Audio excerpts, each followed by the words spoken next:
Finally आज हम शुरू कर रहे हैं एडमिशन ऑफ अ पार्टनर, हमारा यूनिट 5 और आपका सबसे इंपॉर्टेंट चैप्टर। अब सबसे इंपॉर्टेंट चैप्टर दो तरीके से है। सबसे पहले बोर्ड के प्रोस्पेक्ट से बात करते हैं। इस चैप्टर का वेटेज है 1 + 1 + 8 + 8। सोच लीजिए, सबको लगता है final account is the highest weighted chapter. Admission 16 marks का है, ठीक है। 8 मार्क्स के दो सम सेक्शन ई में आएंगे, ठीक है। दो सम सेक्शन ई में और एक एमसीक्यू और एक वन वर्ड, तो टोटल 18 मार्क्स का हमारा यूनिट रहने वाला है, ठीक है। सारे बच्चों को फाइनल अकाउंट से ज्यादा ही डिफिकल्ट लगता है, लेकिन ट्रस्ट मी आपको सबसे इजी लगेगा। और मैं इसको सिर्फ 18 मार्क्स का ही नहीं समझता, इसके पीछे एक 8 और जोड़ लो, क्योंकि अगर आपको एडमिशन आ गया तो रिटायरमेंट अपने आप आ गया। क्योंकि एडमिशन रिटायरमेंट है, वो एडमिशन से भी इजी है। रिटायरमेंट में गुडविल का ट्विस्ट आएगा, एडमिशन में गुडविल का ट्विस्ट आएगा, रिटायरमेंट में तो वो ट्विस्ट भी नहीं आने वाला। रिटायरमेंट तो मुझे करवानी नहीं है, एडमिशन करवाया, उसमें दो चीजें मैं चेंज करवाऊंगा तो रिटायरमेंट अपने आप पूरा हो गया। तो कुल मिला के हमारा 26 मार्क्स का वेटेज रहने वाला है, वन ऑफ द हाईएस्ट। अभी हम फाइनली इसको शुरू कर रहे हैं, तो प्रैक्टिस करनी है आपको, ठीक है। डे 1 से मैं आपको होमवर्क बता देता हूं पहले से ही। फाइनल अकाउंट में हम होमवर्क कैसे देते थे, जो सम मैं करवाऊं वो सम आपको वापस घर पे जाके करना है। अब एडमिशन में आपका टास्क ये रहेगा कि जो सम मैं यहां पे करवाऊं उसके जैसा इलस्ट्रेशन बुक में दिया है, कॉपी टू कॉपी, ठीक है। जैसे मैं सम नंबर 8 करवाऊंगा तो उसके जैसा इलस्ट्रेशन होगा 22, फिर मैं 9 करवाऊंगा तो इलस्ट्रेशन भी सीक्वेंस में चलेंगे, उसके जैसे इलस्ट्रेशन होगा 23। तो आपको ऐसे सीक्वेंस में करते जाना है, ठीक है। तो जब हम स्टार्ट करें, आज पहले ही दिन है, मैं बता रहा हूं आपको, मैं जो सम कर रहा हूं उसके जैसा इलस्ट्रेशन घर पे प्रैक्टिस करनी पड़ेगी, तभी आएगा, ठीक है। चलिए, तो 24 मार्क्स चाहिए तो आपको आ जाएगा, बस प्रैक्टिस करते रहना। बाकी मैं बहुत इजी कर दूंगा, एक पूरी मेंटल प्रोसेस बना के देने वाला हूं। क्वेश्चन कैसे पढ़ना है, आंसर कैसे लिखना है, एडजस्टमेंट के साथ कैसे डील करना है, कौन से एडजस्टमेंट में कौन से पॉइंट्स ध्यान में रखने हैं, कितने टाइप्स के ट्विस्ट आ सकते हैं, और वो कौन सा पॉइंट है जहां पे बच्चे गलती करते हैं, सब कुछ हम डिस्कस करने वाले हैं, ठीक है। आज ही डिस्कस करने वाले। चलिए स्टार्ट करते हैं। सबसे पहले एडमिशन ऑफ अ पार्टनर का मीनिंग क्या होता है भाई, तो मीनिंग वही है जो आप सब जानते हो। Admission of a partner is a form of a reconstitution. Admission of partner भी एक तरह से रिकंस्ट्रक्शन ही है। हमें दोबारा पूरी नई पार्टनरशिप नहीं बनानी है, पुरानी वाली अपने आप डिसॉल्व हो जाएगी। Reconstruction of a form in which a new person is brought as a partner. किसी नए इंसान को आप अपनी फॉर्म में एज अ पार्टनर इंट्रोड्यूस करते हो, तब पूरा पार्टनरशिप फॉर्म रिकंस्ट्रक्ट होके नई पार्टनरशिप बनती है, उसी को बोलते हैं partnership, admission of a partner. अब जो नया पार्टनर आ रहा है उसको हमें दो राइट देने हैं, समझना ध्यान से। जो नया पार्टनर आएगा उसको दो चीजें मिलेगी, कौन सी? जो नया पार्टनर आएगा उसको दो चीजें मिलेगी, एक तो हमारा जो बिजनेस है उसकी असेट्स में उसको हिस्सा मिलेगा, और दूसरा प्रॉफिट में हिस्सा मिलेगा। और उन दोनों के लिए हम उससे दो अमाउंट रिकवर करेंगे, समझना। किसी को ऐसे ही पार्टनर नहीं बना देना है, किसी को पार्टनर बनाने के लिए हम उससे दो अमाउंट लेंगे भाई। और वो दो अमाउंट कौन सी होगी? One is a capital and second is a goodwill. जैसे मान लो मैं और मित पार्टनर है और हमें ब्रिज को पार्टनर बनाना है, तो ब्रिज के पास से we have recovered two amount. Brij को हम बोलेंगे कि भाई देखो, तुम हमारे क्लास में पार्टनर बन रहे हो, लेकिन ये क्लास में हमने पूरी असेट्स गिनी है, ठीक है, पूरी असेट्स मिला के 6 लाख रुपए की है, and you entered as a equal partner, ठीक है, कैपिटल में भी इक्वल, प्रॉफिट में भी इक्वल। तो अब प्रॉफिट के 3 हिस्से होंगे। तो लेकिन अब आज से ये सब किसने लिया? ये बोर्ड, ये कंप्यूटर, ये एसी, ये कैमरा, ये सब मैंने और मित ने मिलके लिया। वृत्त तो डायरेक्ट इसका यूज करेगा, ठीक है, तो उसको उसमें हिस्सा देना पड़ेगा, वो मुफ्त में यूज नहीं कर सकता। असेट्स में हिस्सा चाहिए तो उसको कैपिटल लानी पड़ेगी, ठीक है। तो उसको बोला तुम्हें 2 लाख रुपए देने पड़ेंगे पार्टनर बनने से पहले। मित ने बोला ठीक है भाई, मैं 2 लाख रुपए दे दूंगा एज अ कैपिटल। तो अब मैं पार्टनर, हम बोलेंगे नहीं भाई रुको जरा, अभी भी तुम पार्टनर नहीं हो, तुम्हें 1 लाख रुपए और देने पड़ेंगे। अब ब्रिज बोलेगा सर ये किस लिए? तो हम उसे समझाएंगे कि देखो भाई, तुम जब हमारे साथ पार्टनर बन रहे हो उससे पहले पूरा बिजनेस एस्टेब्लिश हो चुका है। जब इस बिजनेस ऐसा कोई बिजनेस था ही नहीं, तब पूरा एफर्ट किसने दिया? मैंने और मित ने। अब तो हमारे क्लास में ऑलरेडी 500 बच्चे आ रहे, नाम से ही आ रहे, तो क्या ब्रिज को कुछ एफर्ट देना है? उसको तो तैयार लड्डू मिल रहा है। जैसे ही पार्टनर बना, 500 बच्चों की फीस में उसका हिस्सा क्लियर है। समझ में आ रहा है नहीं आ रहा? तो उसको तो डायरेक्ट हिस्सा मिल रहा है, तो मुफ्त में नहीं देंगे। अब तक बिजनेस का जो नाम कमाया वो मैंने और मित ने कमाया, जो प्रेस्टीज अर्न की वो मैंने और मित ने की, तो उसमें उसको हिस्सा देना पड़ेगा। और उस हिस्से को हम जो अमाउंट उससे रिकवर करेंगे वो कौन से नाम से करेंगे? गुडविल के नाम से। तो जब भी कोई नया पार्टनर फर्म में आएगा तो we have recovered a 2 amount, one is a capital and second is a goodwill, ठीक है। और वो सारे पार्टनर्स के कंसेंट से ही आ सकता है। कोई भी पार्टनर अगर मना करेगा कि इसको नहीं लेना है, तो पार्टनरशिप में कोई डिसीजन नहीं ऐसे नहीं लिया जाता। पार्टनरशिप में सारे डिसीजन मिलके with agreed, with condition of agreed to all से लिए जाते, ठीक है। तो ये याद रखना आप। चलिए, अब ऐसे कौन से रीजन हो सकते हैं जिसकी वजह से मुझे नए पार्टनर को एडमिट करना पड़ेगा? सबसे पहला, जैसे आपने बताया, एडिशनल कैपिटल चाहिए, पैसों की कमी है, पैसे चाहिए, तो सबसे बढ़िया रास्ता है पार्टनर बना दो।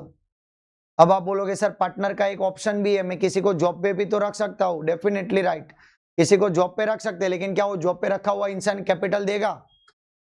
बोलेगा सर आप मुझे सैलरी दो, मैं काम करूंगा, कैपिटल मुझे कहाँ देनी, मैं थोड़ी ओनर हूँ। लेकिन मैं किसी को पार्टनर बनाऊंगा तो वो कैपिटल देगा। तो कैपिटल चाहिए एडिशनल, तो पार्टनरशिप इज द सॉल्यूशन। नए पार्टनर को एडमिट कर दो। मैनेजरियल एबिलिटी, अभी क्या हुआ, मेरे ट्यूशन बढ़ते जा रहे हैं, मैं नई ब्रांच खोल रहा हूं, अब मैं अकेला सब जगह पे मैनेज नहीं कर पा रहा हूं। मैं यहाँ पे ऑनलाइन क्लास लूँ, ऑफलाइन क्लास लूँ, अहमदाबाद में क्लास लेने जाऊँ, धौलका में क्लास लेने जाऊँ, तो मैं क्या कर रहा हूँ, मैं किसी को पार्टनर बना दूंगा और उसको मैनेजरियल वर्क दे दूंगा, भाई तुम हैंडल करो, ठीक है, पूरा अहमदाबाद का ब्रांच तुम हैंडल करो, यू आर अ पार्टनर। मैं किसी को सैलरी पर्सन बना के भेजूंगा तो ऐसा कर सकता हूं मैं, लेकिन क्या वो पार्टनर की तरह काम करेगा? नहीं करेगा। वो अपनी सैलरी के बारे में ही सोचेगा, सिर्फ वो बिजनेस बढ़ाने के बारे में नहीं सोचेगा। लेकिन किसी को मैंने पार्टनर बना के मैनेजरियल काम दिया तो वो बिजनेस को बढ़ाने के बारे में सोचेगा, क्योंकि बिजनेस बढ़ेगा तो उसकी इनकम बढ़ेगी। तो एडमिशन उसका भी सॉल्यूशन है। रिटायरमेंट और डेथ, किसी पार्टनर का रिटायरमेंट या डेथ हो जाएगा तो मुझे उसकी जगह पे नया पार्टनर एडमिट करना पड़ेगा। रिवॉर्ड टैलेंट, कोई स्किल्डफुल, कोई एफिशिएंट हमारे यहाँ एम्प्लॉई है तो हम उसको एज अ रिवॉर्ड के तौर पे क्या बना देते हैं? पार्टनर बना देते हैं। उससे हमारा भी फायदा है कि ऐसा स्किलफुल एम्प्लॉई हमें छोड़ के कहीं पे जाएगा नहीं। आज बहुत सारी कंपनियां क्या करती है, अपने एम्प्लॉई को सैलरी नहीं देती है, उसके बदले में शेयर्स देती है, यानी पार्टनर बना देती है। शेयर्स देने का मतलब है पार्टनर बना देना। क्यों शेयर्स देती है? ताकि वो छोड़ के जाए ना, ठीक है। शेयर्स होंगे तो पार्टनर बन गया। अब शेयर्स की वैल्यू, वो ज्यादा काम करेगा, एफर्ट देगा, वो सोचेगा कंपनी बढ़ेगी तो शेयर्स की वैल्यू भी बढ़ेगी। तो इसलिए भी पार्टनर बनते हैं। स्प्रेड द रिस्क, जो आपने बताया, रिस्क बढ़ जाएगा। अगर मैं अकेला बिजनेस कर रहा हूं तो 100% रिस्क मेरा है, लेकिन मैंने किसी को पार्टनर बना दिया, अब रिस्क हम दोनों का है, राइट। तो these are the some common reason जिसकी वजह से हमें नया पार्टनर एडमिट करना पड़ सकता है। अब हमें इस पूरे चैप्टर में क्या क्या सीखना है, क्या क्या लर्न करना है, ठीक है। कौन से वो पॉइंट होंगे जहां पे सबसे इंपॉर्टेंट आप बोल सकते हो कि आएंगे, ठीक है, और आप उसके साथ कैसे डील करोगे। तो एक एक करके मैं एक्सप्लेन करता हूं कौन सी चीजों को कैसे डील करना है, क्या समझना है, ध्यान से अभी समझ लेना। चलिए, सबसे पहले हमें कैलकुलेट करना होगा न्यू रेशियो और सैक्रिफाइस रेशियो। अब सैक्रिफाइस रेशियो क्यों कैलकुलेट करना है? क्योंकि जब नया पार्टनर आएगा, तो जैसे हमने आगे देखा वैसे जब नया पार्टनर आएगा तो हमें उसको प्रॉफिट में हिस्सा देना पड़ेगा, और वो हिस्सा कौन देगा? जो ओल्ड पार्टनर है वही देंगे ना भाई। मैं और मीत ब्रिज को पार्टनर बना रहे हैं, तो अब प्रॉफिट में ब्रिज को हिस्सा देना पड़ेगा, तो किसका हिस्सा कम होगा? मेरा या मीत का या दोनों का? तो दोनों क्या करेंगे? सेक्रीफाइस। और ये सेक्रीफाइस के बदले में ही हमें क्या मिलेगा? याद रखना, ये सेक्रीफाइस के हिस्से में ही हमें गुडविल मिलेगी। जो जितना अपना प्रॉफिट का शेयर ब्रिज को देगा, वो ब्रिज से उतनी गुडविल लेगा। समझ में आया? मैं आपको समझाता हूं कैसे। मान लीजिए ब्रिज को हमने एंटर्ड किया 1 लाख की कैपिटल पे, 1 लाख की कैपिटल पे और 50,000 की गुडविल पे। उससे हमने दो अमाउंट ली। ब्रिज को क्या बोला हमने? ब्रिज को हमने बोला कि तुम्हें पार्टनर बनना है। ये सब सम में यूज होगा, याद रखना। ये सब अभी मैं आपको सम का बेस ही करा रहा हूं, ताकि सम करते टाइम आपके माइंड में कोई डाउट ना रहे। ऐसे ही सारे एडजस्टमेंट हो गए। ब्रिज आ रहा है, वो कैपिटल के तौर पे 1 लाख ला रहा है और गुडविल के 50,000। अब ये जो कैपिटल लाएगा वो तो किस में रहेगी? वो तो बिजनेस में ही रहेगी, क्योंकि वो कैपिटल किसके लिए ला रहा है? बिजनेस में जो असेट्स है उसके लिए। तो वो पैसा तो हम बिजनेस में ही रखेंगे, लेकिन वो जो गुडविल लाएगा वो बिजनेस में नहीं रहेगी। वो गुडविल तो किसकी है? ओल्ड पार्टनर की है, मेरी और मित की है। गुडविल हम उसके लिए किस लिए ले रहे हैं? गुडविल हम इसलिए ले रहे हैं क्योंकि अब तक का जो बिजनेस डेवलप हुआ, हमने जो प्रेस्टीज अर्न की, वो हमने अपनी मेहनत से की। ब्रिज ने उसमें एफर्ट नहीं दिया, अब उसके बदले में हम अमाउंट ले रहे हैं। अभी हम जो प्रॉफिट कर रहे हैं उसके बदले में ले रहे हैं, तो प्रॉफिट में अब उसको हिस्सा मिलेगा। अब मान लीजिए मैं और मीत 70% और 30% हमारा रेशियो है सेक्रीफाइस का, यानी मैं अपने हिस्से से 70% ब्रिज को दे रहा हूं और मीत 30% दे रहा है। तो गुडविल भी हमारी किस हिस्से में बटेगी? 70% मुझे मिलेगा, 30% मीत को मिलेगा। समझ में आया? तो goodwill always be distributed on in sacrifice ratio. इसलिए हमें सेक्रीफाइस रेशियो गिनना पड़ेगा, क्योंकि तभी हम गुडविल का एडजस्टमेंट कर पाएंगे। अब याद कीजिए मेरी बात, आगे के चैप्टर में बताई थी, वो बताई थी कि अभी मैं आपको गेन रेशियो और सेक्रीफाइस रेशियो गिनवा रहा हूं, आप प्रैक्टिस कर लेना, क्योंकि आगे के सम का पहला स्टेप ही यही होगा, सेक्रीफाइस रेशियो। आगे के सम का पहला स्टेप देखो कौन सा है, आया कि नहीं आया? Sacrifice ratio. तो पहले वही गिनना है हमें, फिर ही सम चालू होगा। ठीक है, तो आ गया आपको सेक्रीफाइस रेशियो गिनना। फिर हमारा रेशियो चेंज होगा कि नहीं होगा? रेशियो चेंज होगा भाई। पहले मैं और मित दो थे, अब तीसरा है, तो पूरा पीएनएल चेंज होगा। तो वो नया रेशियो भी हम कैलकुलेट करना सीखेंगे। सबसे इंपॉर्टेंट पॉइंट आता है गुडविल। ठीक है, तो गुडविल में 3 टाइप्स हो सकते हैं, जो हम अभी लास्ट में डिस्कस कर रहे हैं। 3 टाइप की गुडविल हो सकती है, वो हम लास्ट में डिस्कशन कर रहे हैं। फिर रिवैल्यूएशन, सारी असेट्स रिवैल्यूएट होगी। क्यों रिवैल्यूएशन क्यों होगा? है तो मैंने अभी आपको बताया उसके पास से हम कैपिटल ले रहे हैं। और कैपिटल किस लिए ले रहे हैं? ये जितनी भी असेट्स है उसमें हिस्सा देने के लिए। अब असेट्स कितने की है कब पता चलेगा? जब हम रिवैल्यूएशन करेंगे। एसी कितने का है, ये बोर्ड कितने का है, ये कंप्यूटर कितने का है, ठीक है। वो नई वैल्यू पे कैलकुलेट नहीं होगा, मार्केट वैल्यू पे कैलकुलेट होगा। अभी कितने का है? मैं और मीते बोर्ड 3 लाख में लाए थे 2 साल पहले। अभी इसको बेचने जाएंगे तो 3 लाख आएंगे। तो क्या ब्रिज उसमें 3 लाख में हिस्सा देगा? नहीं देगा। ब्रिज बोलेगा सर अभी ये बोर्ड बेचने जाएंगे तो 10,000 रुपए, तो मैं 10,000 में हिस्सा दूंगा। अभी ये कंप्यूटर बेचने जाओगे 20,000 ही मिलेंगे, भले आप 1 लाख में लाए हो, तो मैं 20,000 में हिस्सा दूंगा। समझ में आ रहा है? तो जो रीवैल्यूड होके जो वैल्यू निकलेगी उस पे गुडविल गिननी है हमें। अरे उसके लिए हमें पूरा रिवैल्यूएशन करना है, ठीक है। वो भी आप सीख गए, आ गया कि नहीं आ गया? पिछले चैप्टर में हमने रिवैल्यूएशन के सम कर लिए। रिजर्व एंड एक्यूमुलेटेड पीएनएल आया कि नहीं आया? क्या करते थे हम रिजर्व और एक्यूमुलेटेड पीएनएल का? पार्टनर बांट लेंगे ना। बांटना सीखा कि नहीं सीखा आपने आगे के चैप्टर में? मैं और मीत पार्टनर है। अब हमने जो भी रिजर्व रखी है, एक्यूमुलेटेड प्रॉफिट रखा है, ब्रिज के आने से पहले हम वो बांट लेंगे, क्योंकि ब्रिज आएगा फिर तो नई पार्टनरशिप है, फिर नए तरीके से सेविंग होगी। पीएनएल चेंज हो रहा है तो हमने जो पुरानी रिजर्व बचा के रखी है अब वो किसी काम की नहीं है, तो हम दोनों उसको बांट लेंगे। तो बांटना भी आप सीख के आए हो आगे के यूनिट से। पूरा आगे का यूनिट इसीलिए था। फिर कुछ कैपिटल के एडजस्टमेंट आएंगे, ये जब आएंगे सम में तभी हम डिस्कस करेंगे।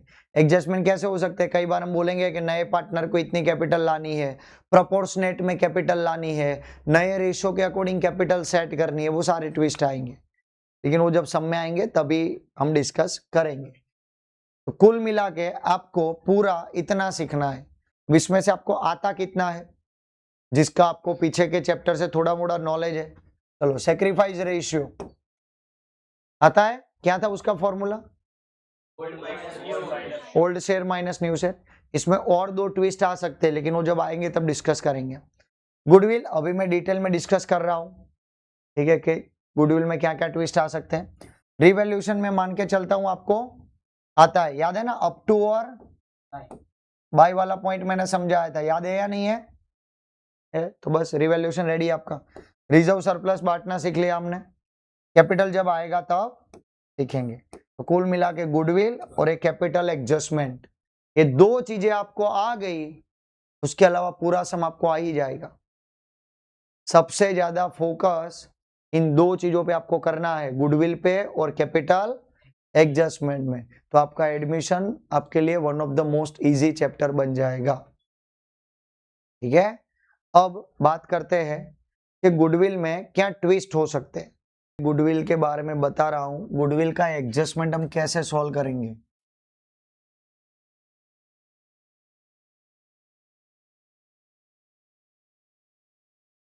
गुडविल का एडजस्टमेंट में 2 तरह की गुडविल होगी हमारे पास।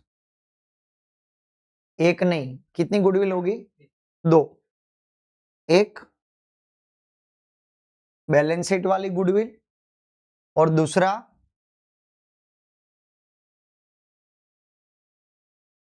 एडजस्टमेंट वाली गुडविल। समझना ध्यान से, हमें सम में 2 तरह की गुडविल दे रखी होगी।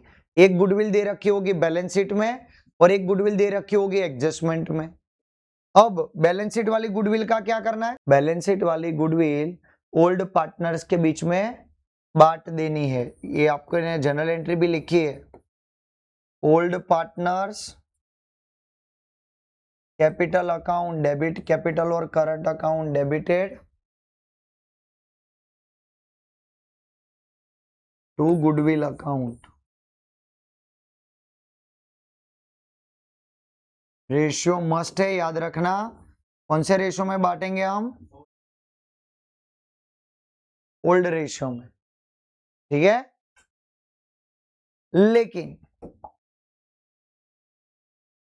एडजस्टमेंट वाली गुडविल में क्या करोगे? अब देखना, अब जो मैं बता रहा हूं वो 99% सब नहीं, सर नहीं बताते। और इसीलिए सबको एडमिशन बहुत डिफिकल्ट लगता है। सारे लोग एडमिशन को क्लासिफाइड ही नहीं कर पाते। मैं आपको अभी से पूरा एडमिशन का चैप्टर क्लासिफाइड करके देने वाला हूं। हमें 3 तरह के सम करने हैं, समझ लो। आपकी पूरी बुक में 3 तरह के सम है। तो 3 सम में क्या ट्विस्ट है? जो एडजस्टमेंट वाली गुडविल है उसमें 3 तरह के ट्विस्ट है, और हम गुडविल को ध्यान में लेके ही पूरा क्लासिफाइड करेंगे। अब कैसे, उसको समझो। मैं और मित पार्टनर है, हम व्रिज को as a new partner admit कर रहे हैं। व्रिज कैपिटल ला रहा है। अब हमने उससे गुडविल भी मांगी कि तुम्हें 50,000 एक्स्ट्रा देना है। अब व्रिज ने ऐसा व्रिज, अब 3 सिनारियो हो सकते। सिनारियो नंबर 1, व्रिज ने बोला ठीक है सर 50,000 देने, ये लो 50,000 गुडविल के। उसने कैपिटल तो लानी ही है पार्टनर बनने के लिए, उसके बिना तो पार्टनर बन ही नहीं सकता, लेकिन वो गुडविल भी ला रहा है और गुडविल अभी के अभी कैश दे रहा है। तो पहला, goodwill brings in cash, cash में ला रहा है पूरी गुडविल, अभी के अभी उसने कैश दे दिया। और अब 1 मार्क्स का मोस्ट टाइम भी क्वेश्चन आता है जो एग्जाम में पूछा जाता है। जब भी नया पार्टनर गुडविल की वैल्यू कैश में लाएगा तो उसको हम क्या बोलते हैं? उसको हम बोलेंगे premium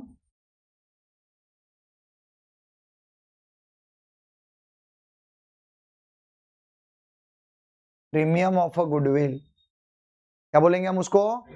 premium of a goodwill. और जो भी ये कैश में लाएगा वो क्या होगा? 2 पार्टनर, जो ओल्ड पार्टनर है वो बांट लेंगे।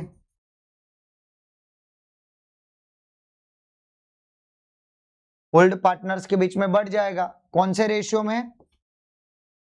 ओल्ड नहीं, सेक्रीफाइस रेशियो में। ये याद रखना, जो भी पार्टनर जितना सेक्रीफाइस करेगा उसको उतनी गुडविल मिलेगी, क्योंकि वो सेक्रीफाइस के बदले में ही गुडविल ले रहा है। अब मान लो व्रिज आ रहा है और पूरा उसको प्रॉफिट मैं ही दे रहा हूं, मित का कुछ हिस्सा नहीं है, मित को अपना प्रॉफिट वैसे ही ले रहा है। अब व्रिज को मैं पार्टनर बना रहा हूं और मैंने उसको बोला तुम्हें मैं अपने हिस्से में से 10% दूंगा, तो वो जो गुडविल लाएगा वो पूरी की पूरी मैं ले लूंगा। और मैं और व्रिज अगर 70 और 30% दे रहे तो गुडविल भी हम उस रेशियो में बांटेंगे, तो सेक्रीफाइस रेशियो में बटेगी। लेकिन उसको बोलना क्या है? Premium of a goodwill.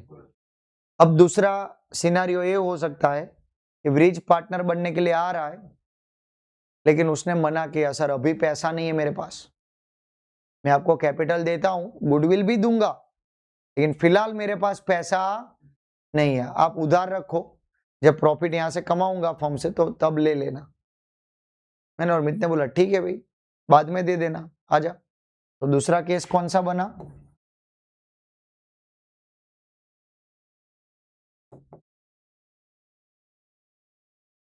Not brings in cash, cash में नहीं ला रहा है। अब जब वो कैश में नहीं लाएगा तो ट्रीटमेंट क्या करेंगे? जब वो कैश में नहीं लाएगा तो ट्रीटमेंट क्या करेंगे? तो उसके पास मैं और मित उतने पैसे मांगते हो जाएंगे, उसके पास हमें उतने पैसे लेने निकलेंगे जो हम बाद में रिकवर तो करेंगे। ठीक है, तो एंट्री क्या होगी? उसके कैपिटल से उतने पैसे हम ले लेंगे। New partners capital account debited to old partners capital account. कौन से रेशियो में?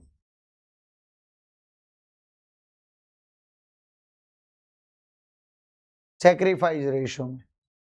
और अब आता है तीसरा सिनारियो। अगर व्रिज ऐसा बोले, मैंने और मित ने व्रिज से 50,000 की गुडविल मांगी, व्रिज ने बोला सर अभी 20,000 देता हूं, हो सकता है ऐसा, या तो पूरा कैश लाए, या तो कैश लाए ही ना, या तो आधा लाए, या तो कुछ अमाउंट दे। तो बोला 20,000 अभी देता हूं, 30,000 बाद में, तो इसको हम क्या बोलेंगे? Partially bring in cash. और तब क्या एंट्री करेंगे हम?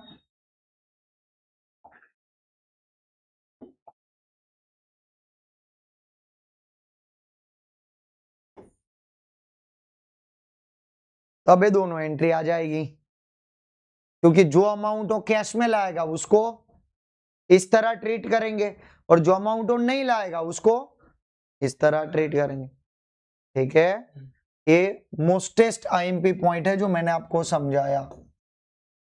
अगर आपको इतना समझ में आ गया कि एडजस्टमेंट की गुडविल को कैसे ट्रीट करना है, 99% सम खत्म हो गया। 1% में सिर्फ एडलेस करना बचा, जो हम रिवैल्यूएशन आगे भी सीख के आए, वही एडजस्टमेंट हो गए। पूरे एडमिशन में सिर्फ 2 ही एडजस्टमेंट सबसे डिफिकल्ट है, एक गुडविल का और एक कैपिटल सेटलमेंट का, कैपिटल एडजस्टमेंट का। तो ये गुडविल का एडजस्टमेंट इतना आ गया, आपको पूरा कंसेप्ट मैंने क्लियर कर दिया है। 3 सिनारियो हो सकते हैं। अब जब हम एडमिशन के सम स्टार्ट करेंगे कल से, तो हमें हर सम में पहले क्या देखना है, ईच एंड एवरी सम में हम पहले देखेंगे कि इन तीनों में से कौन सा केस है। क्या इस सम में नया पार्टनर गुडविल ला रहा है, क्या इस सम में पूरी गुडविल नहीं ला रहा है, या इस सम में पार्शियली ला रहा है, और सारे सम में इन 3 में से कोई ट्विस्ट होगा। तो अगर आपको ये तीनों समझ में आ गया और सम को क्लासिफाइड करना आ गया कि कौन सा सम में कौन सा ट्विस्ट है, हो गया एडमिशन। बाकी कुछ नहीं करना। जब मैं कल सम कराऊंगा तो यू रियलाइज कि मैं क्या बोल रहा हूं और क्यों इतना कॉन्फिडेंटली बोल रहा हूं। इतना आने से पूरा चैप्टर आ जाएगा। ठीक है, जो गिनो वही इंपॉर्टेंट है। लिख दो अच्छे हैंड राइटिंग में, आपको कहीं नहीं मिलेगा। अभी अच्छे हैंड राइटिंग में लिख दो, फिर इसी तरह ट्रीटमेंट करनी है, बोर्ड तक संभाल के रखना इसको। चलिए नेक्स्ट, अब फाइनली टेबल समझने हमें। ठीक है, तो आपको टोटल 4 टेबल बनाने हैं, समझना ध्यान से। You have prepared 4 tables. एक पहला टेबल जो आपको पर्टिकुलर रुपीज वाला बनाना है, कौन सा, रिवैल्यूएशन अकाउंट। बताओ मुझे रिवैल्यूएशन अकाउंट का दूसरा नाम, एडजस्टमेंट अकाउंट, याद रखना। ठीक है, उसके नीचे